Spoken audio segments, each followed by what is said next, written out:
So I got to start with this, because everything I read on the internet, Tom, is true, and it breaks my heart that we only got to work a year together. You're already leaving, so it's really hard for me. I swear to God, the interweb has you. I don't know where you're going, but you're leaving. Would you address that, please? It's hard for me too. I thought it was a great run, 1 solid year. So, there's time for new things, and I figured, this has been totally mastered at this point. Yeah, I don't know where it comes from. I know it always says sources close to Brady or whatever, but I've had the best time at Fox, and I've loved every time going into the booth and working with such great people, starting with my partner, Kevin, everyone in our crew, Z, Roos, Aaron, Tom, who, everyone would probably know a little bit about. But behind the scenes, there's so many incredible people that bring the NFL to life. And to see kind of how it is from a different perspective, I've had so many years, 23 years playing on the field. I've watched so many games from the sideline view. And now I'm sitting up there in the booth and seeing it from a different perspective. And I've loved kind of just the whole process and diving into all these different teams. It's been a lot of growth for me in 1 year, and I really can't wait to see what it looks like in year 2 and way beyond that too. So I got 9 years left on my deal, and maybe longer. You never know. If Fox wants me, then I want to go. We'll just keep going, because it's been really fun thus far. I think sources close to Brady are your kids, and my guess is they're not leaking stuff to the internet. So, okay.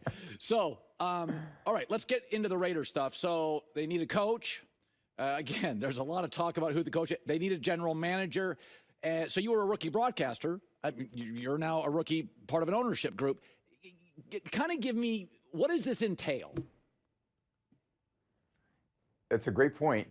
Being a rookie too, you got to almost go back to what your roots are as a rookie, and remember that when you are a rookie, you're trying to learn as much as you can. And when I was a rookie as a quarterback, I really just kind of engulfed myself in the playbook and listened to a lot of the veterans, and this is how you're going to go about it, Tom. This is how you're going to be the best possible player you can be. And then you realize that many years later, 10 years later, I started to actually perform the way that I thought I was capable of performing. So I wish I could have played football my entire life, but that 23 years was long enough. I got tired of really taking the hits, and I wanted to spend, as much time as I could with the kids. So really being involved with the Raiders gives me an opportunity to be involved with football for the rest of my life. And I really love teamwork. I always have. I love seeing other people succeed. I really hope former players get opportunities to be involved with teams. And right now there's a great ownership group. There's other great people involved. I'm one voice. It's so collaborative, but I think this process of learning is so important. So that's kind of where it's at. So I want to ask you about Ben Johnson. So this is interesting to me. So everybody says, and I think I fall into this, hey, he got an offensive coach. And you think immediately that's great. But you didn't. And in fact, Belichick let you and Josh kind of go behind the curtain, and he let you do your thing, which I love that. That's cool. Like, hey, you're into it, Josh. If you get an offensive coach. When you look, here's sure. what I think when you look at these. Go ahead. Sorry, Colin. Go ahead. Like a second delay. But I think that there's such a jigsaw puzzle when you look at a lot of different organizations, and whether they're football organizations or basketball, baseball. I think it's a collective group of people, and you got to figure out that puzzle of what exactly fits. If you do have a defensive head coach, like Bill was a great manager, and Bill did a great job coaching the coaches, and he had high expectations. I think he had background in offense, so he didn't necessarily probably throw all his ideas out there, but he did have a general understanding of how we should perform on offense, and he had expectations for that. Bill was, I thought, one of the greatest special teams coaches ever in the history of the NFL, and obviously the greatest defensive coordinator probably in the history of the NFL. So I think when you look at all the different roles that he played in the organization that I was successful in, he did more than just coach. He was a great kind of added beneficiary or added great benefit to the defensive staff. He was a great listening in his ability to listen to what we're doing offensively. He could provide insight to that. there was a lot of things he added to our club. So this whole puzzle with the offense coach, defensive coach, it should be about great people doing great things, working collaboratively, being humble, learning every year in the same way that you said earlier to me, you're always trying to up your game every year. I feel like that's what I always try to do as a player. And I don't see that's any different in football or in business. Everybody should always be looking to improve and understanding where their weaknesses are, how to improve their weaknesses, and then continue to build on their strengths. You watched a lot of Caleb Williams. If there was one thing that you want him to improve on that Ben Johnson can zero in on, and you got a lot of snaps, is there one thing you'd say, hey, Caleb, this is the one thing I want you to work on? I think it's always, well, I would say this. For any player, and Caleb in particular, he's a young player, there's a lot of room for growth, obviously. It's really up to him to decide where he wants to spend his time and energy to become the player that he wants to be. And I believe that there's three parts that make up great players: the physical, the mental, the emotional. We all have deficiencies. None of them are perfect players. Maybe the only perfect players I played against was Ed Reed, Ray Lewis, Jason Taylor. Those guys were perfect in my opinion, but they had so many things figured out. I, let's say, at one point was physically probably not where I wanted to be. Mentally, emotionally, I was always very good. I had a great understanding of the tactics. I could bring a competitive desire to practice every single day to get the most out of my teammates. Where I needed to prove was physically. How do I become a better pocket passer? How do I improve the footwork in my pocket? How can I become more durable? How can I be a little bit more stronger in the pocket? When those things caught up to what I was doing mentally and emotionally, I became the type of player that I wanted to be. Some guys are really blessed physically, so they don't have to work on necessarily the mental, emotional as much. So I think you always have to have an understanding. If you want to reach your true potential, it's about maximizing all three of those things. I went and spoke to the Notre Dame football team before they won the Orange Bowl. I talked about those exact same things. I talk to any player who comes up and talks to me, whether it's other quarterbacks on other teams, whether it's college teams. They're always seeking my advice, and I tell them the same thing. You have to have a self-awareness about who you are, where you want to go, and then work hard at the things where you're deficient in, while still understanding what your strengths are and build on those. But this is a full-time job to be an NFL player. I woke up in the morning, brushing my teeth in the morning, thinking about my throwing mechanics. If I could just get my left shoulder looking in the mirror every day, that's how I thought about it. And I think that's why I was able to have such a productive career over a long period of time. Jayden Daniels is obviously gifted. He moves well. He's accurate. When you watch him from upstairs, what is the one thing that surprises you about Jayden Daniels as a rookie quarterback? I think when you deal with most rookie quarterbacks, and I think what I saw in this Detroit game is most defensive coaches now, it's just like, let's put pressure on him. Let's get to the middle of the pocket. Let's send blitzers. He won't see him. He won't have a full understanding of protections or where his great one-on-one matchups are. Jayden looks, and I know this for a fact, he has a tremendous work ethic. Everybody speaks about his ability to work hard. He's in the playbook, after he gets drafted in the offseason. He's trying to understand what the coaches are going to ask him. And then you see how it's reflected in his rookie season, one of the great rookie seasons any quarterback's ever had. And he's got a great connection with his players. He has the physical tools, and he's a very humble kid. How that reflects, and when I watch him play, he has tremendous poise in the pocket. He's calm under the chaos of being an NFL quarterback. They were blitzing him the other night, the Lions, where he's standing in the pocket, wait until the very last second, a lot like Patrick does in so many ways, and then delivers the ball accurately to his receivers in stride, and they make big plays. So that's, I think, a little bit about what's in store for him as he continues to develop in his future. His poise, confidence in himself. Some players need production to become confident. Some people become confident before they have any production. That's a great trait to have as an athlete. Before you walk on the field, you're confident. You don't need to complete your first 5 passes to become confident. And I think that's what I see in a young Jayden Daniels.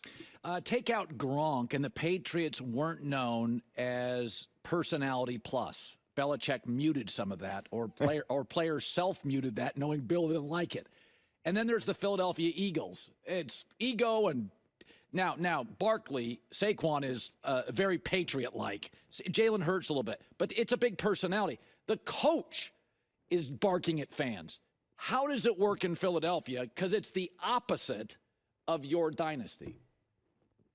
Sure, I think they do things very uniquely, but Howie Roseman's done an incredible job assembling that team. I think he's a guy that lives and breathes football every single day. When you think about being tough, you think about the offensive line and running the football and the defensive line and their ability to stop the run. And you're right, they do have some personalities, but when I look at Jordan Mailata, when I look at Lane Johnson and Dickerson and Jurgens and Mekhi Becton coming in there, the strength of that team is their offensive line and Saquon. And they're just tremendous. That dominating force they have up front is absolutely incredible. And the defensive line has done a tremendous job. Williams has done a great job. Jalen Carter's had a great second season. Sweat's done a great job. They lost Brandon Graham and Huff to injury, and they're still producing at a very high level. So I think that physical toughness permeates the whole team. And then you're right. I think naturally at the skill positions, there always is a little more personality. And I referenced this in one of the games. The receivers certainly, and this has been even when I was a rookie with Terry Glenn, God rest his soul, but he had his own way of trying to get included. And if they're not getting passes all the time, whether that was Randy, who I love more than anyone in this world, they want to feel included in what they're doing. If they're not getting balls and impact in the game, they want to let you know about it. And that's just part of it that comes with the territory. AJ does a little bit of that. Devontae Smith is obviously a great teammate and a very unselfish player, but naturally some of those, I would say, cornerback positions, receiver positions, they have their own way of looking at things, and you just deal with it. Probably finally here, because we have about 3 minutes left. Mahomes getting a lot of heat. I've been defending the Patriots. I said a couple years ago when they moved off Tyreek Hill, they became the Patriots. They wouldn't be the fireworks show. It was like you guys losing Moss. You're not going to score 50. You're going to have to be more efficient. You have to be smarter. You have to be even better situationally. Randy Moss or Tyreek Hill give you those free touchdowns over the top and those two-play drives. Those are over. I think they manipulate. I think they leverage. I think they're smart. I don't think, all this rig stuff's nonsense. But I will say Mahomes and that out-of-bounds stuff where he stops, I don't love that. I don't love that. What do you make of the late hits and the controversy that the league is protecting Mahomes? What do you make of all of it? Well, there's an aspect that I don't like about some of these defensive rules. I think I've been pretty outspoken, not just on broadcast, but just in general over the last bunch of years. And before a quarterback's out of bounds, you hit them, and it's the reality for me is offensive players need to protect themselves. And if they're running full speed and the defenders are coming up, the intent is to create. The only way to turn the ball over is to create force. Right. You're not going to blow on the football and gonna knock its way out of a running back's hands or a quarterback's hands. You got to go in there with force and knock it out. You're trying to create turnovers. You're trying to disrupt the pass. You're trying to dislodge the ball. The only way to do that is with force, and there needs to be an aggressiveness to doing that. When quarterbacks become running backs and they're out of the pocket, they should lose their protection.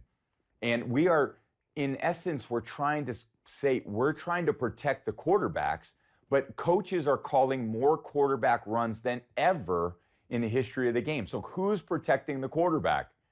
We're trying to say the referees should do it. I believe if you're an offensive player and you can't protect yourself, or you're a defensive player and you can't protect yourself, if you're a D lineman and you're engaged in a block, no one can come and clip you, that's a chop block. That's well known. Everyone agrees with that. If you're defending your own block, they got to get you on the ground somehow. If you're running with the ball, you should protect yourself. If you don't want to get hit, you can go down. You can run out of bounds. But you can't, in essence, have the defensive player come in at half speed, and then you run over the defensive player because he's afraid of getting a penalty. And I think it's just a disservice to the game. It's something that I would hope that people would really address and say, not that anyone's trying to take advantage of the rules, but they've just gone to a point where it does impact the quality of the game. I was on my social media and I was watching Ronnie Lott. And who's the greatest safety? Ronnie Lott. Why? Because he brought a force to the game that if you were catching the ball over the middle, he was going to force incomplete passes. And if the quarterbacks made bad reads, that's how the game got taught. Now there's no repercussions for quarterbacks making poor reads, making poor decisions out of the pocket. So I think overall, in my opinion, that needs to be seriously looked at.